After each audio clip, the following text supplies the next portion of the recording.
Okay, well, hello everybody. So, clouds are moving in. Had a little bit of sunshine today, but don't know what it's going to do tomorrow. Got off work a little early, so take it out for a ride. Wanted to talk about the break-in period. I'm just over 3,000 miles on this now, and so it's getting pretty well broken in at this point. The manual on this says the first 500 miles to keep it under 2,500 RPM, and then for the second 500 miles you keep it under 3,500 RPM, and that's the extent of what the manual says. But the reality is something a little bit more. I kept it under 2,500 for the first about 600 miles, and then I kept it under 3,500 for the next 600 miles or so. And then I started opening it up a little more. And then about roughly 1,800 miles, I started noticing it was loosening up more. And now that we're at 3,000 miles, the engine transmission stuff is really kind of loosened up, much smoother. So we're probably just about where it's going to settle out at right now. You know, even though they give you a 1,000-mile break-in period, realistically, you need probably 3,000 to 5,000 miles break-in period. You know, each motorcycle is going to be a little bit different, but they're going to reach a certain point where they're going to level out, be smoother, and level out to where they're going to be. So I see a lot of guys on the forums and places where they complain about the new bike, about the vibration and things, but they don't realize that you got to break it in, and it's not really going to it's not going to run the same once you break it in. It's a little bit different, and you need to realize that it needs a break-in period. So I don't really recommend making a bunch of modifications to it until you get into the break-in period. The manual also recommends sticking with the regular 1040 oil during the break-in period, and then later, if you want to switch to synthetic, you can. I'm going to do an oil change here pretty soon, and I'm doing regular 1040 Kawasaki 1040 oil in it this time. The next oil change after that, I may switch it over to synthetic.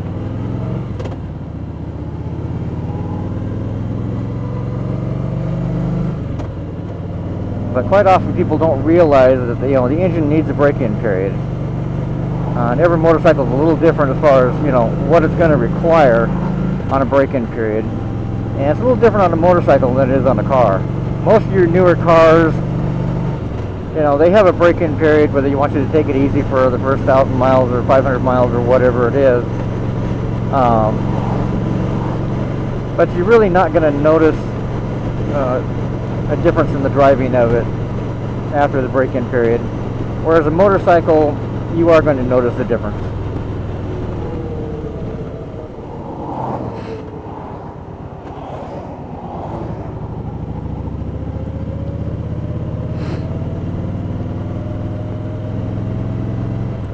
It smooths out a lot, so it's a lot different, because there was a lot of vibration, especially the first 500, 600 miles.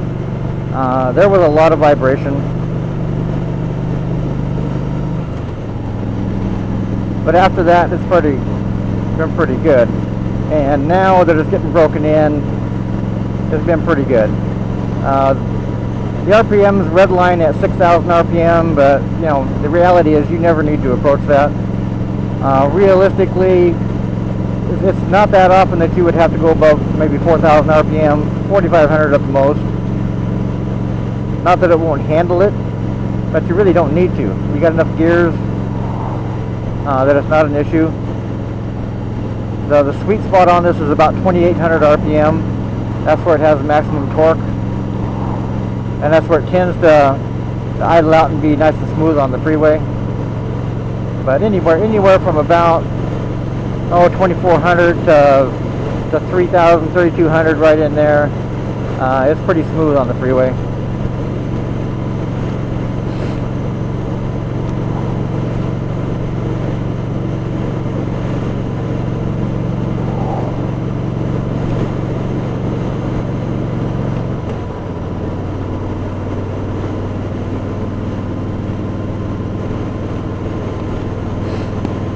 You know, so now that it's gotten broken in, I was kind of hoping to be able to do the Ivan's ECU flash, but I don't think the money's going to cooperate. It depends on how work goes this summer. If we get some hot weather, might get some good commissions coming in, then I can do it. Just one good commission, I could pay for it. So hopefully we'll get some sales and get some commissions coming in. But right now the weather hasn't been warm enough. Things aren't really breaking loose yet for AC. About this time last year we actually had a couple of 80-degree days, and so air conditioning kicked off and did pretty good there for a while because everybody was panicking and started adding AC. This year it's been rainy and cooler.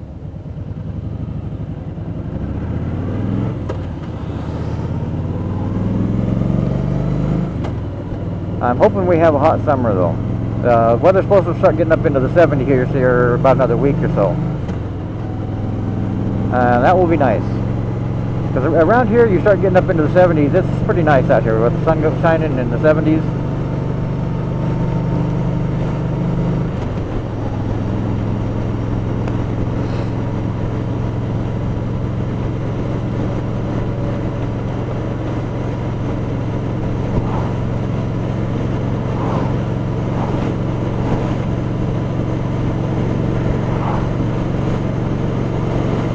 But I would recommend following the manufacturer's guidelines on breaking it in, whatever they are for your bike.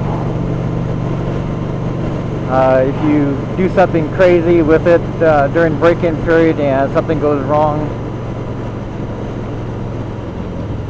if they can show that you did something crazy, the warranty may not cover it. So just kind of take it easy during the break-in period. Then once the break-in period's over, you can start opening it up more.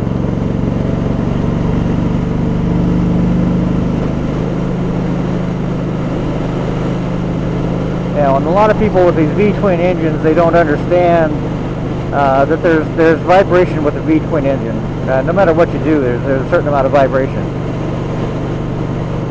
You know, and a lot of people lug them down low, you know, 1,500, 2,000 RPM, and you're going to have more vibration down there.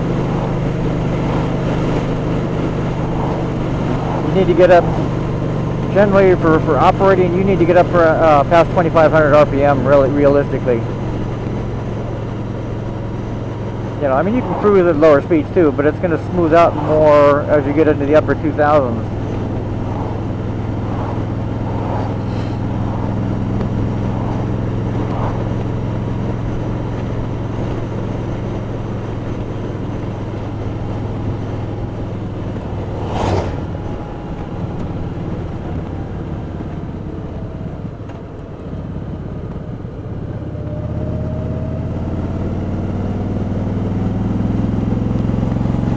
So, I wonder what the clouds are going to do. I looked at the weather report before I left, and it was supposed to be a little sunny and cloudy tomorrow. But I got to work part of the day. And of course, Sunday afternoon, when I have time, it's going to be raining.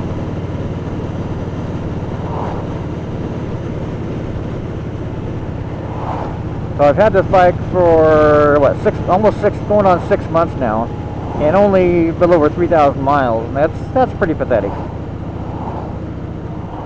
You know, the weather gods and the work gods have conspired against me this year.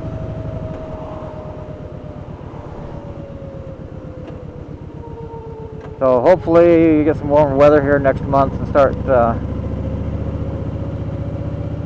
taking some weekend trips. Right now, trying to plan a trip for the weekend of the 20th.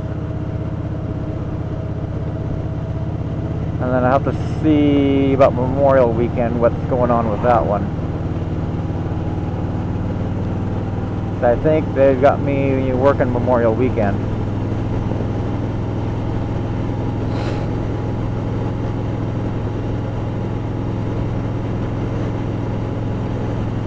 So we'll see.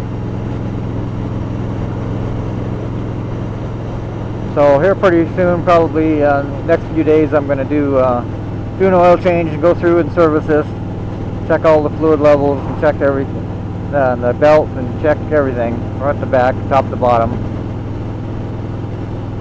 so that it's ready to go when I have time to take off for the weekend. If I had gotten off a little earlier today, I was going to make a run to Portland, but I got off a little bit later than I planned, so I decided not to run down to Portland. Didn't want to get back too late. I really don't mind riding after dark in this. It lights up the road good enough, and it's with the running lights on the front, LEDs across the back, it shows up pretty good.